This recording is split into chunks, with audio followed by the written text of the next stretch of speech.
voice, it has the power to positively inspire and change the lives of others. It is one of the special gifts you have to offer the world. It is something to be cherished and championed, never hidden. And that is why we are here on Your Voice, Your Impact. I am the energetic EJ. I am a life and transformational coach, and I work with women aged 40 and above to turn their abandoned dreams into achievable goals by activating their voice for impact. I'm also a podcaster and an event host. On this show with me is Great, so amazing. The goal of this show is to help people use their voices to create impact. Nicole O'Neill once said, when you find the courage to use your voice, it has the power to positively inspire and change the lives of others. It is one of the special gifts you have to offer the world. It is something to be cherished and championed, never hidden. And that is why we are here on Your Voice, Your Impact. I am the energetic EJ. I am a life and transformational coach, and I work with women aged 40 and above.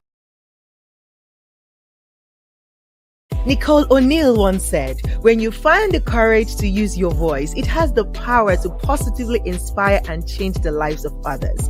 It is one of the special gifts you have to offer the world. It is something to be cherished and championed, never hidden. And that is why we are here on Your Voice, Your Impact. I am the energetic EJ. I am a life and transformational coach, and I work with women aged 40 and above to turn their abandoned dreams into achievable goals by activating their voice for impact. I'm also a podcaster and an event host.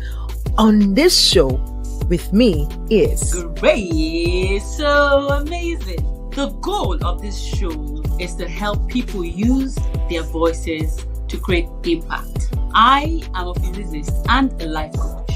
What I do for my clients is I help them build systems to achieve their goals whilst having fun doing it. On this show, we discuss topical issues that can inspire you to move. Like, subscribe, and share.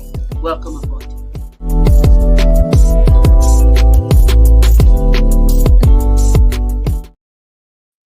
all right. Yes.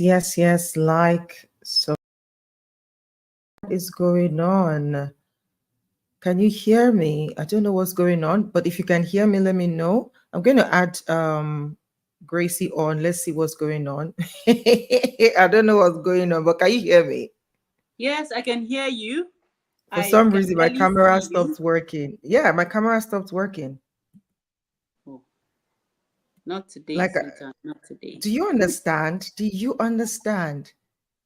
Hey, okay. So when I turn off my camera, you can see that I'm there, right? But my face is not showing. I don't know what's going on. But we're going to continue as such. Welcome. While I try to figure out what's going on out. Welcome to another episode on your On Stretch Street podcast. Did I say? Okay. Grace, please do the introduction. Let me sort this out because which one is Today is definitely going to be interesting. And you know now, honestly. Things like this don't stop us. Things like this don't stop us. Things like this don't scare us. We know that we can do it afraid. We can do it either ways. And I'm just hoping that the energetic EJ would get back in. I can't see her, and she alone can bring in our guest for now. I'll wait for her and hope she comes right back. Anyways, happy Monday to you, our friends, our viewers, our what's the word I'm looking for?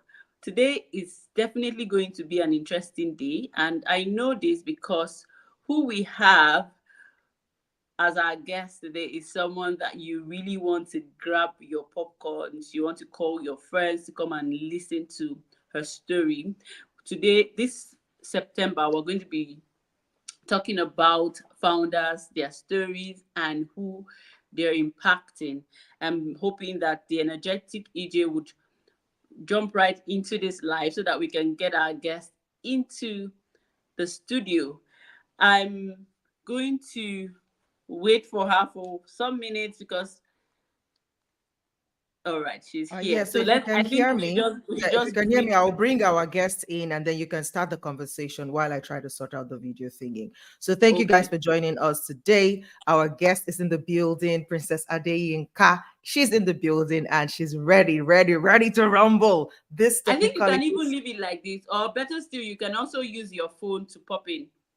Yes, I'll try that. I'll try that. So, yes, this technicalities is not going to stop us today. We're unstoppable. That thing is not for play. We are unstoppable. You So, know, understand. so I'm just going to bring on our guest right now. Yeah, okay. Ready, go. Welcome, Princess Adeyinka. Thank you for joining us today. Thank you for having me on board. Thank you, ladies. Good afternoon, everyone. Good afternoon. And I'm glad that you understand the spirit of this thing that we're doing. Like, I'm a founder. So we're always on Yeah, the move. There's something to do and yeah, all of that. So thank you for joining us. Even though you are in absolutely. transit right now, you are welcome to the show. I'm gonna leave the floor for Gracie to start the conversation, and I'll pop in just a bit, in a few minutes. So, Gracie, Alrighty. Okay, so when this whole thing is going to stir up the conversation because we know In that as a 400 meters, founder, take the exit toward Bayo okay, Shadipo, Ikorodu Road. as a founder, you're used to a lot, and we'll delve very deep into the In conversation. But 200 before meters, we take the okay, exit toward. before we jump right into the conversation proper, I would just like for you to introduce yourself, tell us a little bit about you, and then we'll start from there. And if you're just joining us, our friends, you should please invite someone to be here. This is definitely going to change someone's life today. I know that. All right, please introduce yourself. Hi, everyone. Hi, Grace. Finally, we got this going. Yes. I know it's a long time coming, but thank you for being patient with me. Hi, guys. My name is Princess Adeyinka Tekenah. Also the founder and chief happiness officer of Happy Coffee. It is an indigenous Nigerian coffee brand and coffee solution company. I'm also a super intelligent 7-year-old. Yeah, amongst the many caps that I wear. Thank you. You're welcome. You're welcome, welcome, welcome. And I'm so happy that you made it. Against all odds, this is me clapping for you because, it's not easy. You know what it means to be a founder, and I'm talking to our audience right there, especially in this climb. And it is very important you learn from because today she'll be sharing her story and she'll be telling us what Happy Coffee is and how she started. So let us jump right into Happy Coffee. First and foremost, how did you even come up with that name, Happy Coffee? Happy Coffee for what you do. I mean, there are obviously, there are many parts to my story, but that name, Happy Coffee, actually came from, obviously, the business started in 2015, but not to, drag on to the story, I had just started my business. As a matter of fact, I won a grant, and one of the requirements was that we had to have a name that we would register for to start the company. I would tell you the name of the grant later. And so I sat back looking at my experience in coffee, but also translating it to what Nigeria was doing with coffee as well, meaning that I felt like coffee in Nigeria wasn't expressive, it wasn't liberated. And I wanted to create a brand that made people happy as well, because I'm generally a happy person. So that was how I literally came about that name, Happy Coffee. I wanted people who would experience our brand to have or experience a level of happiness, liberating coffee as well into a great space. And that was how I came about the name Happy Coffee. Thank you. And I started with the name of your brand to get us into the conversation. And there's someone out there, listening to us, and they're asking themselves that, okay, this month they want to talk about founders, their stories. Is it easy to be a founder? How can you even be a founder? How can many questions. So this September, we're looking at people that got ideas, saw the idea, and ran with the idea, and you're doing what started off as an idea. Now you're a founder. To become a founder, to even start, tell us what it means to be a founder. Tell us what it means to own a business, the story around how it started and the journey to where you are right now. Tell us the I mean, story. yeah, I mean, that's a very interesting question. I don't even think that when I started, I was thinking, oh, I was a founder, or I literally, I mean, uh, not to say it was a passion project, but the way my business started was I had just finished an assignment with the local government at the time. I was trying to decide whether or not I wanted to go into full-time paid employment or should I start a business. I was just literally at the crossroad in my life at that point. I was just newly married, and there were all these questions that I wanted to answer. So an opportunity literally presented itself, and I think that was what worked started how I started. There's an opportunity online about there was a foundation that was looking for young Africans who wanted to start a business that could transform the continent. And literally, I applied. God would have it. I got selected. That process kind of started. So my own journey was very, very simple, but it was also very intentional because if you know me, I'm a very intentional person. And when they asked what idea did I have, I said I had an idea that I wanted Nigerians to have access to local coffee because when I was in college, I did a research about the Nigerian coffee value chain. I did a research. I found that Nigeria was growing coffee, but we were drinking imported coffee. So those were the questions I was looking to answer as a business. And also my background also is in business development and business design. So a lot of times opportunities present itself in my mind as a challenge. It also presents in my mind an opportunity to create change. So that was how I started as an entrepreneur. I got selected as a grant, and the grant for me was not just money. It was almost like I was being handed um, a level of responsibility because the foundation was looking for some people to transform the continent. So it looked more like an assignment more than being, a business to me at the beginning. I didn't feel like I should fail. If I'm going to get this money and I'm going to get this education, then I better make something out of it. And that was how I started my journey. And over the years, now people look at us today as founders because obviously we have founding ideas. We have created something that is causing creating impact and all of that. So literally that was my story about, my journey on entrepreneurship as a whole.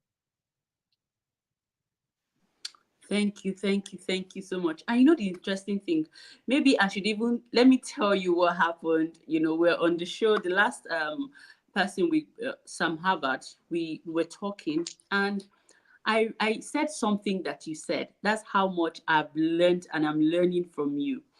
I said that I have a friend, I know someone that said something around what you are, the person, when they stole your laptop at some point, and you mentioned something that I created all the things in that laptop. I can still create it.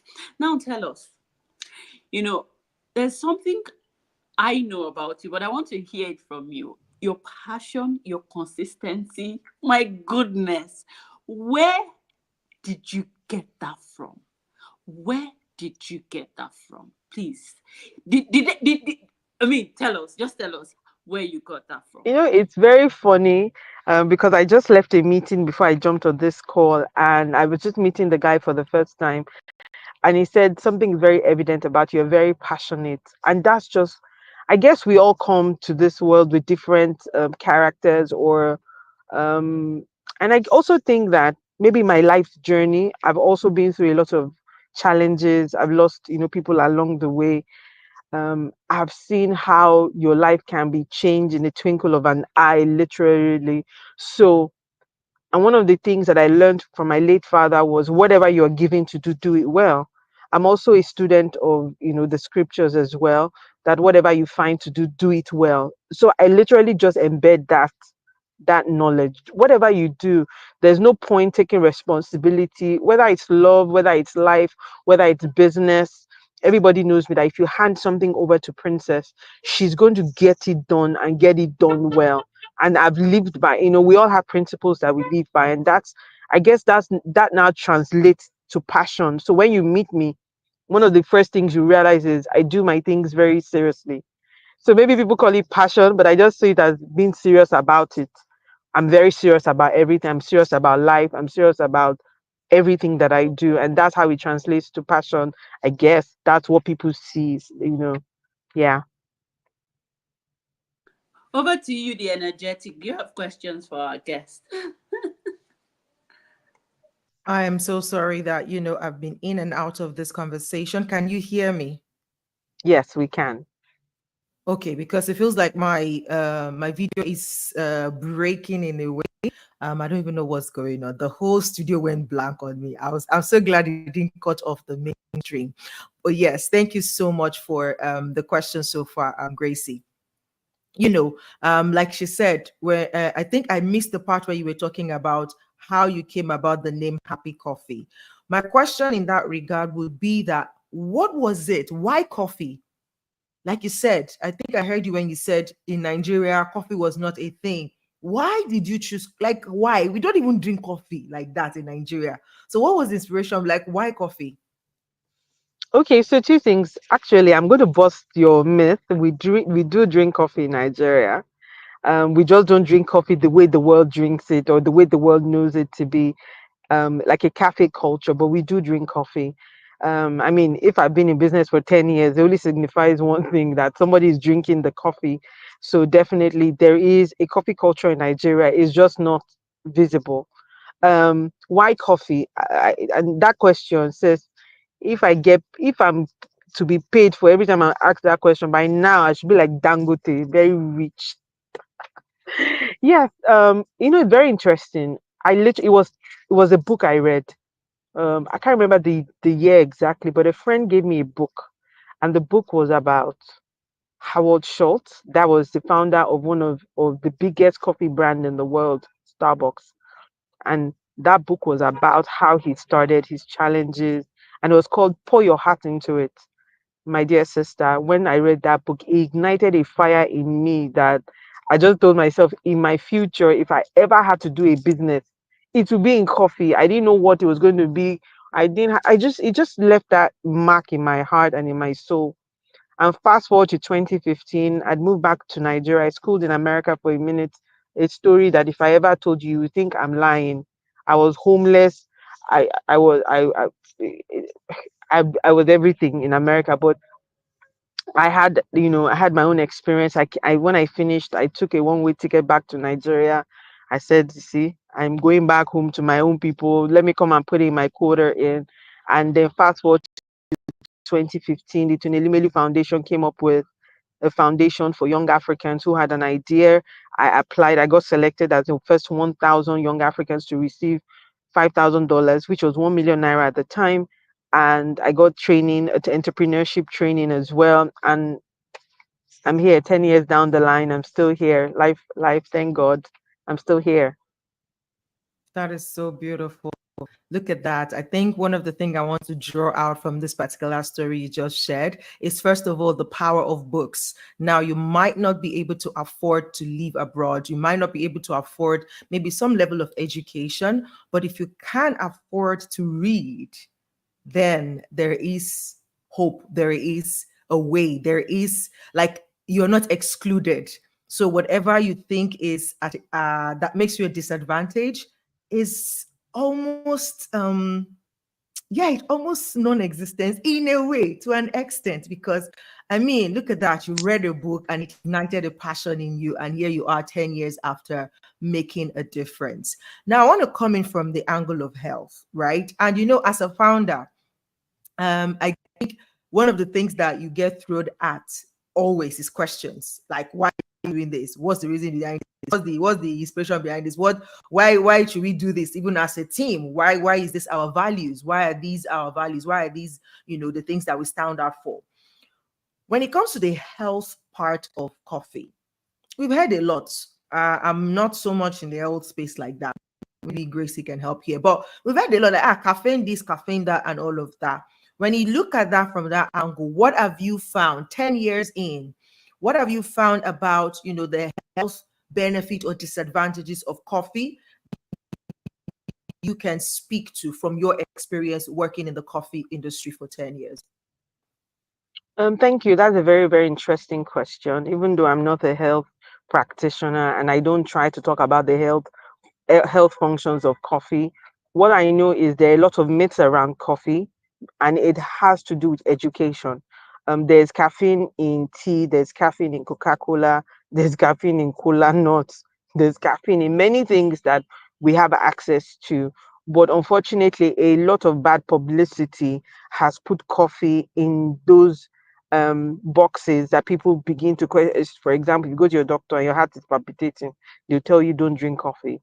Now, for people like us who are in the industry, one of the things that we try to quickly clarify is there are different types of coffee. There is instant coffee, there is freshly brewed coffee. I like to liken it to orange juice out of a box and orange juice that you freshly squeeze.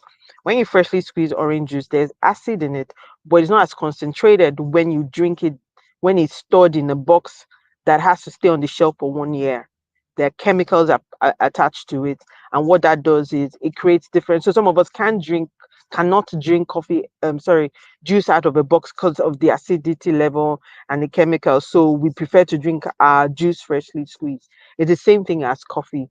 Coffee comes fresh from the farms we roast, you can drink. Now, for coffee that has to go through a process and has to stay on your shelf for 1 year, they will need to add different types of elements to it to keep it fresh. And that is the experience most Nigerians have with what we call instant coffee. And instant coffee is the predominant coffee that is available to Nigerians. And a lot of times, that is what you can have access to. Therefore, it has also created a lot of myths around what coffee does. So when your doctor talks about it, a lot of times he's trying to say, don't drink instant coffee. If you drink freshly brewed coffee, a lot of drinkers who drink freshly brewed coffee know that the experience is not the same when you drink instant coffee, because instant coffee, which is the soluble coffee, is far more concentrated. Because for it to stay on the shelf and still give you a bit of that coffee smell and taste, then it has to be concentrated. So that is why when it gets into your bloodstreams, because the caffeine is like a shot, it sends caffeine shots into your bloodstreams. Yes, it will help you palpitate or whatever people say. Um, but the truth is, like I said, I'm not a health practitioner. Coffee has caffeine. There are different versions of it.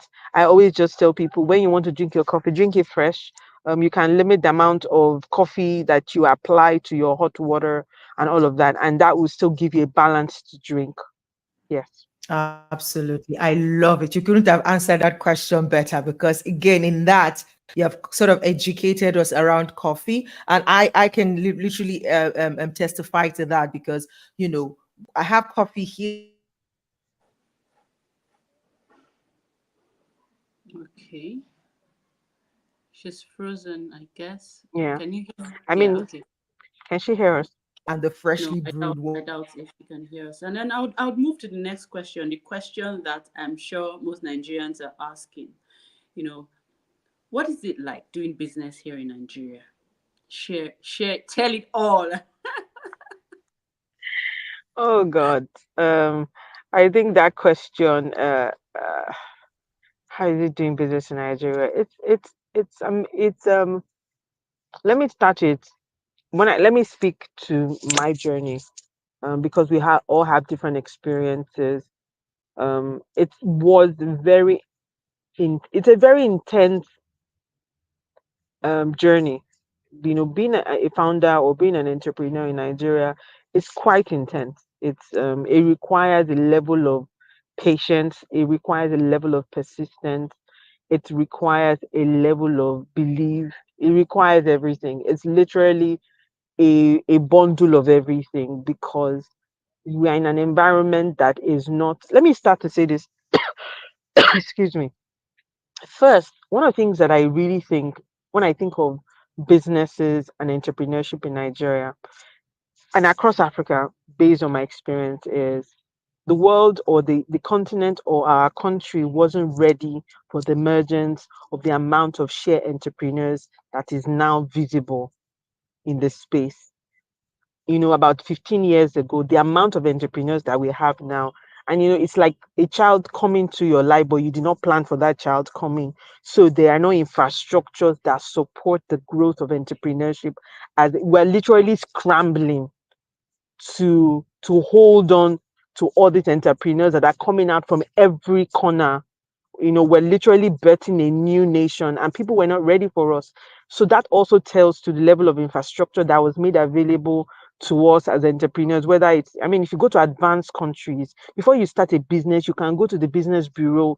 You can even see as much as how many people are in your value chain, what are the available grants, what are the available infrastructures available for you to even do business. Those things are not literally non-existent in Nigeria, even up until today. A business owner can't start a business right now and say, okay, let me get data to see how many people are in the coffee industry. So data is also not available for us, and that makes the journey far more harder, because a lot of entrepreneurs now are having to battle value chain issues, which is not supposed to be so. So going into business, my brothers and my sisters, if you're listening to me, it's a very intense journey. It's also very rewarding, because I can remember how I started my business with just an idea. Today, when I look back at my business, I mean, Grace and I met at the next Titan. It was a show for entrepreneurs. It was the beginning of our business. I went to that show 3 times.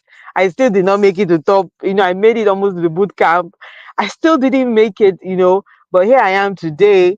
But, it's such an intense journey, but it's also very rewarding, because when you begin to see the fruit of your work, then you begin to tell yourself, because somebody asked me, why are you still doing this?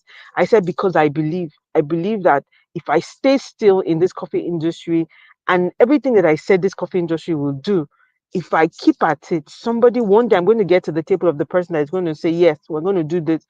I'm going to do it on a major scale. So, I mean, that's part of my journey. And I don't want to also undermine the amount of pressure businesses face, from government not knowing you know, how to handle entrepreneurship. People just they're not just ready for us. So that's why we don't have a lot of policies. I mean, they're doing their best. We see organizations trying their best to make available policies for entrepreneurship, but we still have a long way to go, without missing my words. I totally agree with you.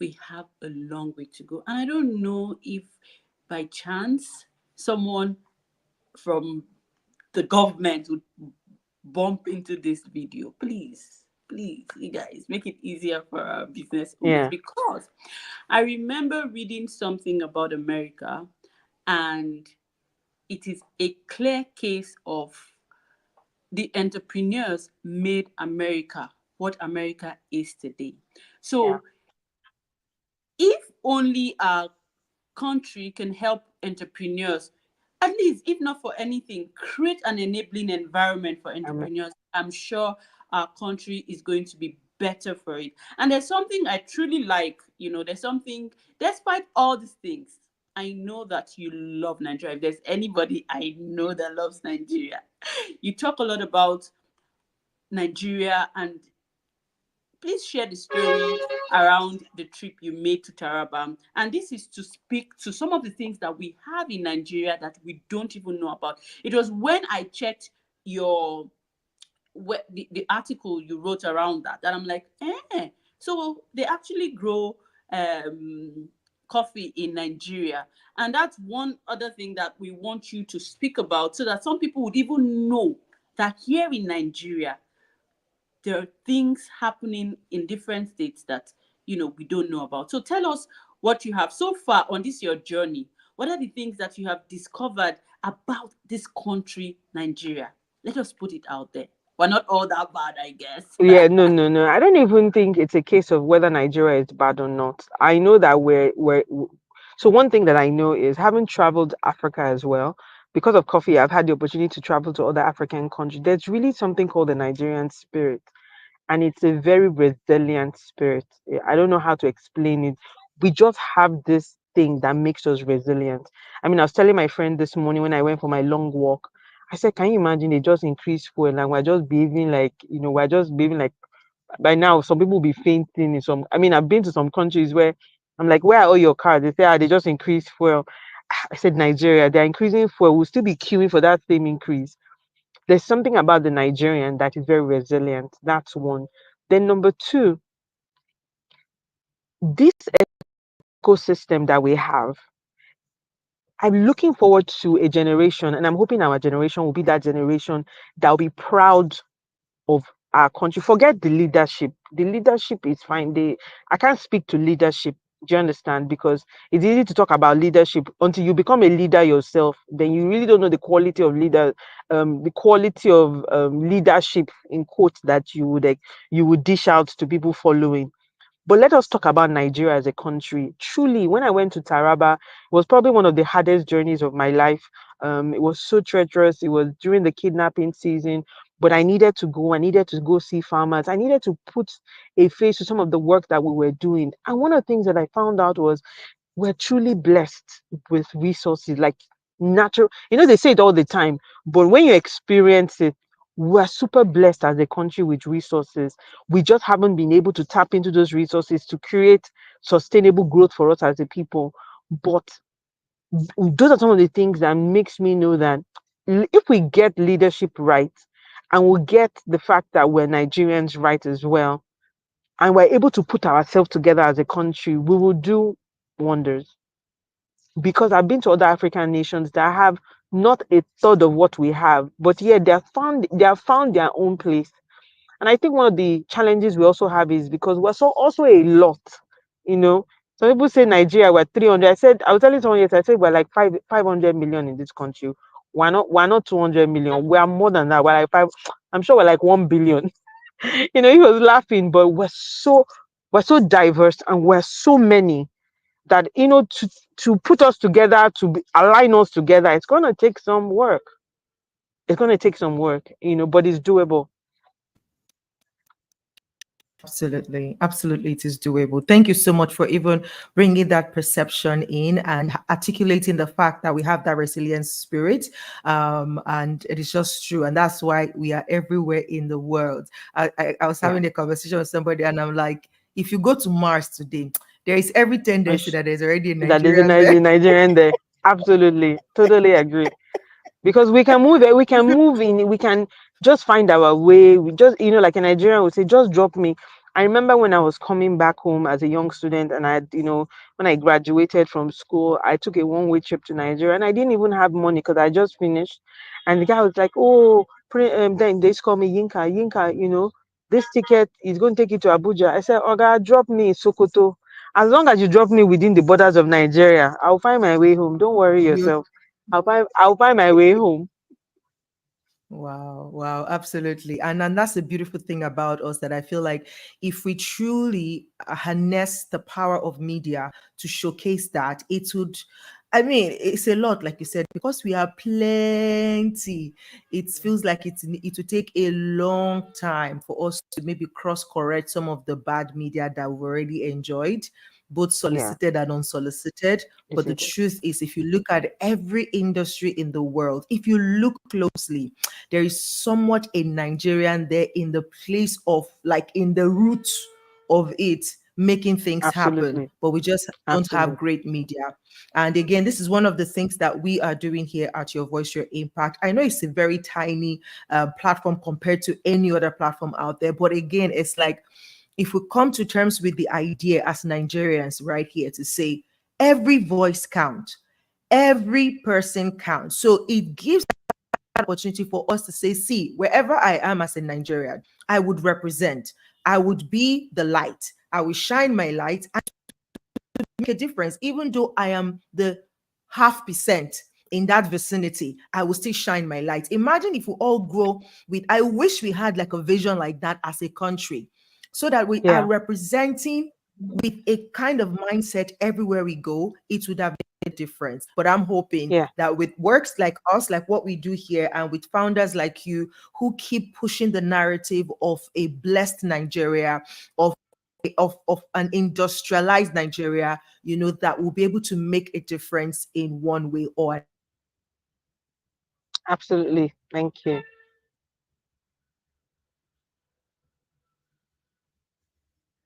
All right. I think she's frozen again. But if not for anything, it there's feels like something the I'm network is learning making from it this look like, hey, conversation. go ahead. Can you hear me? Yeah. Yeah, we can hear you. Go ahead.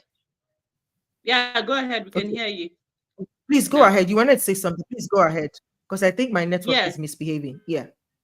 Okay. So I want her to speak to someone, there's someone listening right now, and you've done this for 10 years.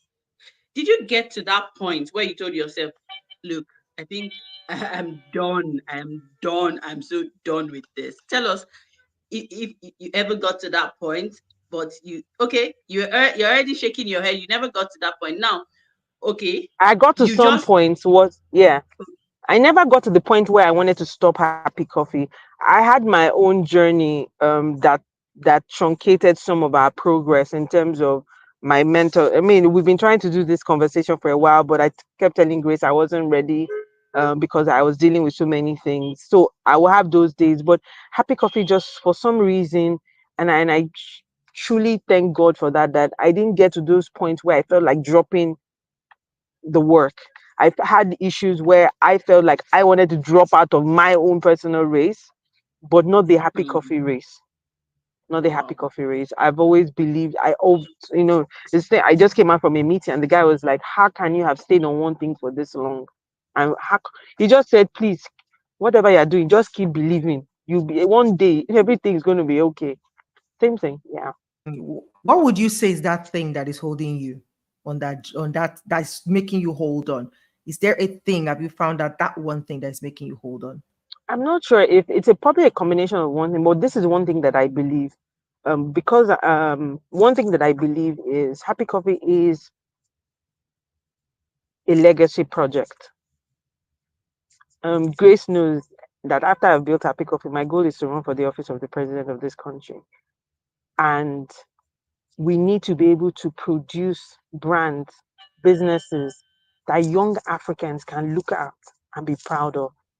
We want our children to say, I want my son to say, my mommy built this. We've not had a lot of those experiences as young Africans. A lot of the people who we look up to do not have those stories that you just wake up and you just say, you know what? If this person can do it, I can do it. And we need a lot of those stories in Africa because for so long they've told us we're lazy, they've told us everything else than encourage us. Now we need people who will go and succeed in this same Africa that said it is not the Africa you can succeed in. That is why I wake up every day because I've seen how my own life was transformed because somebody said young Africans can make do with 1 million naira to start a business. I still have that business. It's the same inspiration Tony Lumelu had that I grew up in Africa. I went to school in Africa and I built my business on the continent. Young Africans can do the same. And those stories inspire people. And those are that is why I wake up every morning. That is why I build my business. I want, when I finally leave this earth, let there be stories for other young Africans. I mean, it's not by chance that we're Africa. God made it that way. So I'm not European. I want African stories to thrive on this continent. Purely African stories. Yeah. Do you know, goosebumps all over me because I know that many years from today, one African child somewhere is going to watch this video, and this Man. is definitely going to inspire them. And that's why we do what we do. So, on your voice, your impact, our goal is there so that people can know that their skill, their gift, their passion can create impact. So this is the next question I want to ask you. Even though you have somehow mentioned it, Africa should be known for something. Young Africans should listen to things like this and be hopeful. So when you were speaking, I was just hearing hope, hope, hope. There's hope for a greater Nigeria. So the next question I want to ask you is, who are you impacting? Who are the group of people you are impacting? And why do you see the need to impact them with your story and your journey? I think my greatest impact first is myself.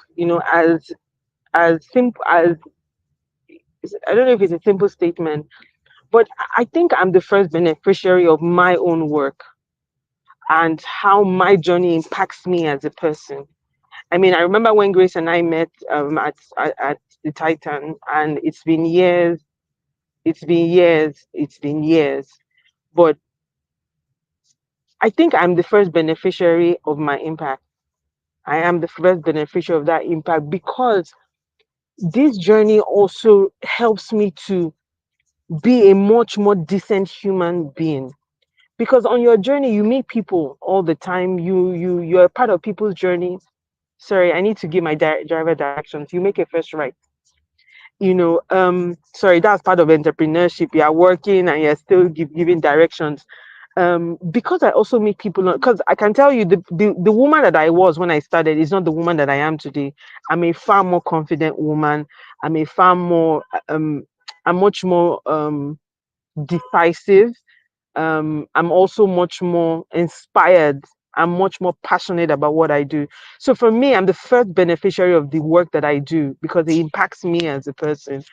Secondly, my team, the people who have joined me on this journey of entrepreneurship. Because I always tell guys who are my friends who are founders or business owners, I say, see, you have staff that come and join you on this your journeys. People like us that are building crazy ideas in our head. We want to build $1 billion business. It's crazy.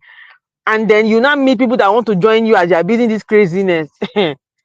They had their own vision before they came and met you, and you sold this thing that you sold to them. You are the one that sold the vision to them. They've not believed you.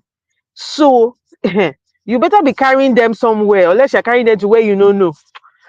That kind of thing. So they are the second people who are impacted by the journey as well, because they are the ones who work in close contact with me with this my crazy idea that we're going to take over the world with coffee. So they are the second beneficiary of the impact of the work that we do. And then the other people who we meet along the line, whether it's other women, especially women, because I see how in Nigeria, being a female business owner, if men are dealing with one problem, rest assured, a female business owner is dealing with multiple layers of business problems. Whether it's being because of you're a wife or you're a mother, you have to show up on different levels. So for women, we are doing double the work mentally, physically, emotionally, and we still have to show up for ourselves. So that is what impact means to me in what we're doing. And by God's grace and by share of hard work, we're able to impact much more young people to be inspired, just to get up and show up for their vision or for their dreams.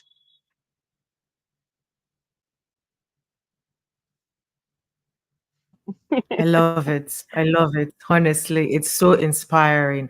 And I can just imagine, like you said, I love how you painted that picture of the people that come along with you on that journey, them buying into vision and seeing the connecting factor between their vision and yours and saying, you know what, I think the vision I have can play into the vision of this woman. Let me serve her vision to bring it to life. And in that, I'm probably serving my own purpose as well. And it's so beautiful to behold. Thank you for pointing that out. That's such a beautiful way to think as a founder. Have there been times where there are there mindsets that you have found as a founder and maybe amongst other founders that you think you want to call out to say, I've seen this. This is because you're now passionate about, empowering and inspiring young Africans. Has there been any mindset that you found in founders, maybe upcoming founders, that you're looking at them and say, hey, with this kind of mindset, you can't go anywhere, or you can't, get to any level. What have you seen? Can you call it out so that we can speak to them? This your laugh. I think I think this ideology that people came to this world to serve us, as because we are founders, people just be falling all over to do the work because of this small salary you're giving this person. You think the person should just go above and beyond. I think that's one Mm. behavior that makes me just laugh. When I even some of my friends, I look at them, I said, babe, you think that this person and this salary that you're paying them is everything, you know? Yeah, it's something because for us entrepreneurs, paying salary is a lot. Literally, even till now, when I'm paying salaries like this, my head is like, oh God, salary is next week, you know. But the truth of the matter is, and that's why my team knows me. I know their moms, I know their aunties, their parents call me. I'm a part of their life. Their children, when they have children, I go for the naming. I give the children names. I'm a part of their life because I'm on a journey that is not terminating anytime soon. And I want to build families with whatever God has given me or as a founder or my work. So I tell them, I say, see, it's the reason why my staff, they've been with me from day one. I have a staff who has been with me for nearly 8 years. People cannot, and I wasn't paying him salary. It wasn't as if I was paying him one fantastic salary that he would now say, okay, this woman, she's not okay with this her vision, but let me just stay because of this money. No, they stayed with me through the thick and the thin and the craziness and the no money, no salary, the days that I will break down and cry. And they will say, Madam, I said, we're going to, they'll be the ones telling me we're going to. I remember after COVID, we didn't even have money to open up. Before I got to the shop, they had opened up, they had cleaned up, say, well, ma, well, we're going to be fine. Just, we're making it right here. You know, we're going to be fine. And they stayed with me. Founders need to realize that if you're going to build a lasting brand or a lasting business, you're going to have to sit with the people who work with you. You find a place, just park. You are going to have to sit with people with you on this journey and build it together. But you have to also have empathy. Look at the sheer amount of work that things that are happening in our economy now with our staff. You know, they have to go to work, they have to come back. You have to have empathy. You have to care for them. You have to be able to say, we're not going to do 5 day work because the cost of transportation alone is off the charts. So that's how I think as a founder. And that has really helped me to keep a team that my team, they go above and be in the amount of my work my team does. You would think that we're like 20, but we're only five. And we do the work of 20 people. And they still take the salary of one person. I've told them, I said, when Happy Coffee finally gets to that point, trust me, we're all going to enjoy the labor of this business together. And that's the sheer truth. Wow, I love it. My body's just cold. Like I'm catching colds. And you know why? Because for me, what you just It said reminds me now, of and Kiki, just the also same thing remembering, Kiki said. yes, and reminding what Kiki said. I'm like, do you see why? You see that thing you said in passing. We are waiting and we'll be praying for you. So that because Amen. this is the flavor that women bring to leadership. She said it, you said it. And I mean, we've had men as well. And I'm not saying men are not doing enough, but it's just this is the thing that adds that flavor to us as female leaders or female founders. That nurturing spirit, that nurturing capacity, and that empathy that is just there. I see, I know what we are building. As you were speaking, I could remember, I can see GDK's face flashing in my front. I can see just Ibe's face flash.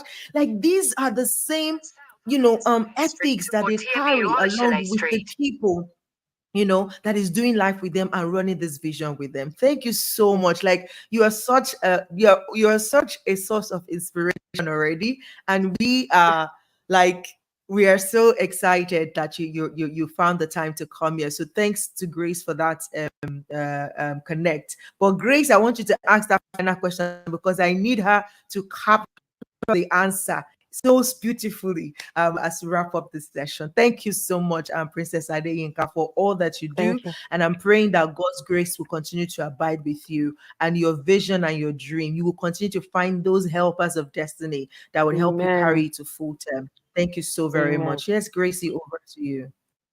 All right, so I would quickly. This is the final lap of the conversation, and I'll quickly ask you just talk to people that are interested. Are you open to investment? Like people love the idea. Are you open to investment? That's one. But the second question is, what is impact to you? 100 How do you meters, turn right onto Sunmola Street. okay, why do you think it is important for people Turn to right create onto impact? Sunmola. Why do you Sorry, think say it that is again. important for people? Why do you think it is important for people to use their voices for Voices. impact? Why do you think it is important for people Oh, to use their voices for impact? It's so necessary. One of the things that I've learned on this journey is some of us, like you and DJ, have a strong voice. What does that mean? There are people who have challenges that might not be able to speak up about what they're going through. I know that I have a voice. It's something that I've learned over the years, that I have a voice, meaning that when I speak, people hear me, and they just don't hear me. Their soul hears me. So that's why sometimes if I talk, you would say, "Oh, I get that reaction. Oh, you spoke, and I have goosebumps." Is some of the things that I know. And it's very important for you to use your voice, because there are people that want that 1,000 women out there who might not be able to speak about their journey as clearly, with clarity, as I'm doing right now. So that's why I find it, I always tell people that I'm the voice of 1,000 women who have no voices, who might not be in the room, who might not be in a room to be able to air their opinion or the challenge. And that's why if I get into a situation and I feel that somebody is being harassed or bullied, everybody knows that I'm the one that will speak up. I might not speak up about other things, but if I get into a situation and I feel that somebody is being harassed, I'm going to speak up very clearly, very clearly. So for me, your voice is also an ability to help people, to be able to share other people's story and be their light or be their voice as well. Perfect. Take it away, the energetic. This has been really inspiring. I'm just so calm and absolutely. quiet. I would I watch this again know. and again. Absolutely. Absolutely fantastic. It's been a fantastic conversation, regardless of the technical issues. I thank you so much for finding time from your busy schedule Thank to be you. here today and for sharing so deeply from your heart. And it just speaks to the fact that, again, when you're called to a place of leadership, there is something there is a thing that got you there in the first place. And if you're able to harness it and able to pass it on to the next generation, it just increases the impact that you can create. And from talking to you today, we can already see how dedicated and passionate you are about passing on this legacy to the next generation. And I love that even your business is a legacy project, and it just gives me so much joy. And it's such a pleasure for us to host on the show today. Wish you all the very best, and Thank with you. happy coffee. Maybe you can sponsor our show, just put Okay. happy coffee, whatever advert, like happy coffee. I don't know, I can do voiceover for you and all that too. I have to say here. So I am available for it. but thank you so much. Grace knows, I am available to support the work that we're all doing. All need the support. Myself and many of us, we need that support. So wherever I can support, I always do my best, to put my best foot forward as well. Absolutely. Thank you so much. Do have a We love Thank fantastic you. you rest and of your thank We you day. for love. using Love your you. voice for impact. Yeah. Thank you. Absolutely. Thank you Bye. so Thank you for much. having Yes. me. Bye. All right. Bye. Okay, guys, thank you so much for being a part of the conversation today. Until we come your way again next week with another founder sharing their stories and the impact that they are making in their world, remain amazing. And remember, never forget that yes, you watching this right now, you do have a voice, and your voice is meant for impact. The question is, will you use it? I hope you will, because we are using ours. See you next week. Bye bye.